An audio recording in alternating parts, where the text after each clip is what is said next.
भाई रिचर्ड हैं, आप सब इनको जानते हैं बहुत अच्छी तरह से। आप ये भी जानते हैं कि लास्ट फ्राइडे पास्टर जी ने यहाँ पे सबके सामने कहा था कि जिनको इस साइड पे बैक में पेन है वो इसी वक्त इंस्टेंटली हील हो जाएगी। किसी शख्स के इस जगह पे बहुत ज्यादा दर्द है, इस जगह पे बहुत ज्यादा दर्द होती है।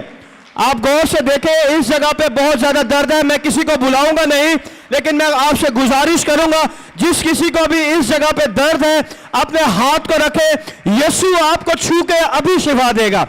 अगर आप चाहते हैं कि खुदावंद आपको छुए और शिफा दे, तो आज आप अपनी इस दर्द से कामिल तौर पर शिफा पाएंगे।